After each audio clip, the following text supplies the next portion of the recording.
And yeah, we're going to discuss those. If you guys have comments, I'd like to see your comments in the comment section, and we'll get into those now. So this one was actually on Facebook.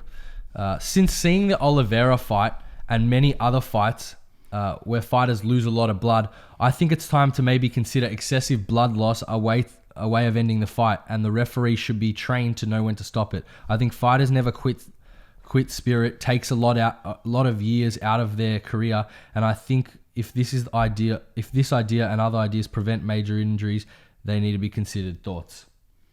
In terms of blood loss, it's very rare to get a situation where somebody's completely cut open and they're losing large amounts of blood.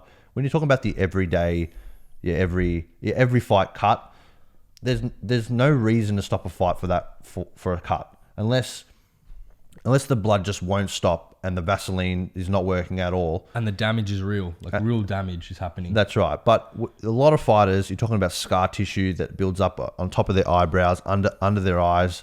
And all you got to do is punch it once and it opens up. And the number one example of that is Nick Diaz. These guys have scar tissue all over their face. You punch them once in the face and they're bleeding. And there's no reason to stop a fight for that, because you're just ruining that fighter's whole potential. You're just stopping a fight for no reason. I think it needs to be looked at. And fair, to be fair, they do stop fights when the cuts are bad. So you don't need to put anything else onto that. Yeah. What we have now is fine. So I think that's what I think. I think the current situation is pretty good. Now this one's referring to Dan Hooker versus Edson Barbosa, the kicks that we were talking about. I'm honestly blown away that kick didn't break a rib. If you would have told me it obliterated his lower ribs, I would have just believed you. Hooker is a beep savage, but I'm very happy to see my boy Barbosa back. Yeah, Hooker has heart, man, and Barbosa has devastating kicks, and Barbosa's in the mix. Barbosa is in the mix, and Dan Hooker really showed he has heart, and that's a testament to his resolve as well. So those kicks were scary though. He basically was getting hit with these kicks right in the gut, boom, and he would go down, but then he'd come back up, then he'd go down again, he'd come back up, and it was insane to see. Dan Hooker honestly can contend in that division. He's training with Israel Adesanya, and he's training with Kai Kara France, all those guys at City Kickboxing in Auckland. I feel like those guys have next level striking. I feel like maybe he came out with the wrong strategy that day. Yeah, I think so. But I feel like he really is a good fighter. The next one. The next one is, as much as I, in brackets, somewhat dislike Askren, his confidence seems genuine. Boring as his style may be, it's interesting to have a guy with these skills in the UFC. I believe Ben Askren presents a style that is very unique, but it is also still similar kind of to Khabib's. If we're talking about most similar style, it's similar to Khabib's, but it's awesome to see a guy like him, and he's really confident and he really trusts in his ability and wants to fight everybody, and that's what I really like about him. I love watching Ben Askren interviews and videos, because he talks really well, and he's very well spoken, very friendly. He tells you he's going to beat you. He's very polite, but it's just a supreme sort of confidence, as this guy's saying. It's a supreme confidence that he just has he doesn't have one iota of thought that he could ever lose, and he trusts his wrestling 100% to the death, and I don't think he's ever even thought that his wrestling could get exposed. He's in the mindset of, there's no way my wrestling can lose, and that's that supreme confidence that you see, and it's fun to watch. It's contagious. I love it. Yeah, it's really good. Askren is going to be, if he beats, I believe, so UFC 233 was cancelled, and he was on that card, so everybody got moved, and I think they're trying to book him for some other card. I'm not sure what card they're trying to book him for. They're trying to book him for I believe he wants to fight Usman. Yeah. He wants to fight Usman or Colby for the interim title on the first ESPN card. Yeah, that would be cool. Because they said, I think they put it to Robbie Lawler to say, let's fight on the next one. And Robbie's like, no, I need an extra week, which is weird, because he couldn't take a fight 7 days before when you were already a month and a half out. It's like, that was a bit weird. So in terms of what's happening with Ben Askren and his fight status, we just don't know what's going on there yet. So, yeah, we'll see. Okay, the next one is, it's crazy how quick people are to call fighters GOATs nowadays. GOATs, if you don't know, is greatest of all time. Guys like GSP, Aldo, Fedor, Anderson, DJ, Jones, etc. They reached the top of their division and stayed there for years and years. Nowadays, pretty much every single champ is the supposed GOAT. And that resonates with me, really. It does. Because we're now calling these people GOATs. Like, honestly, Max Holloway, I don't consider him a GOAT yet. I don't think he should be in the picture yet.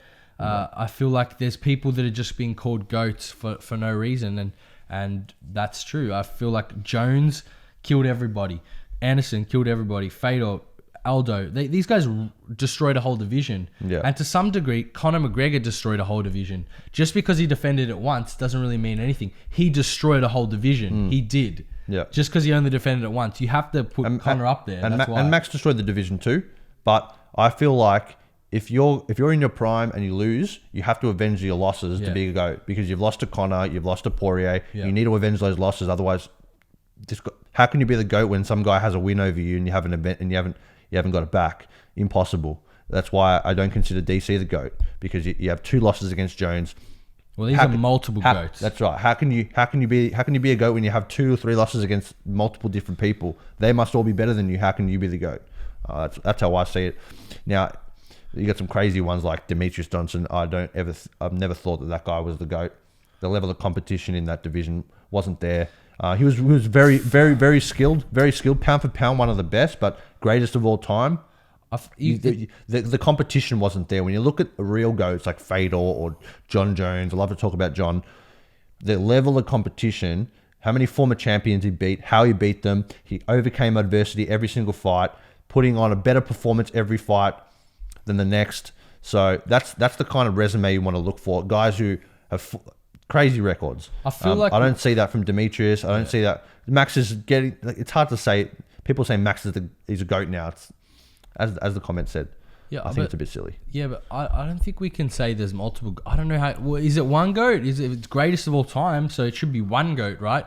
Just one. I believe it's GOATs of different eras. Okay. That's how I see it. Okay, so there's like 10 GOATs then. Yeah. Every era has a GOAT. A GOAT's got to be a category then. It can't be a...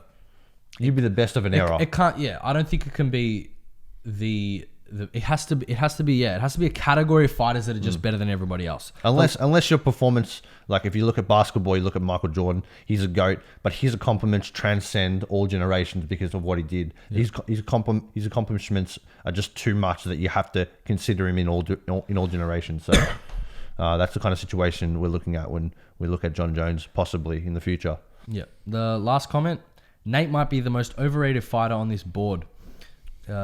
The board is the Reddit board. People don't seem to realize how bad of a fighter he actually is. Wow. I don't think he's a bad fighter at all. I just feel like Nate Diaz has come up against really tough fighters, and that's why his record's like that. He beat Conor McGregor. You have to remember that. Is Conor McGregor overrated? No. So absolutely not. He choked out, tapped out Conor McGregor, and in amazing fashion, and lit him up with strikes. And even in the second fight was very competitive. Could have gone either way. So he beat guys. He's beat real guys. He's not. Absolutely. I don't think he's overrated. Absolutely. You know what you get with Nate though. He's going for a finish. He wants to put on an exciting fight. He's standing up with you. Once it hits the mat, he's choking you out. But there is a formula to beat him, and it's not an appealing formula. A lot of guys do it. It's a systematic approach that's not very fun. And that's the criticism that Nate gives other people. He's like, we're doing a point scoring sort of thing. It's not a real, the way I win is when I beat your ass, but you beat me by scoring points and you didn't really hurt me. Yeah. And that's why he has a lot of losses on his record, because these guys don't really want to fight him. They want to score points, either take him down and hold him there and do no damage, or stand on the feet and pity patter and kick the legs and not really engage. When Nate doesn't play that game, he just wants to fight. And that's why he has losses on his record. When you go for the finish, you're not going to always come out with it. And if you're fighting for the finish and you don't get it, you're probably going to lose a decision. So that's how I feel on that. Yeah, I agree. So those are the end of those comments. We want you to leave your comments down below, and we really want to discuss them. because they're awesome. Absolutely. But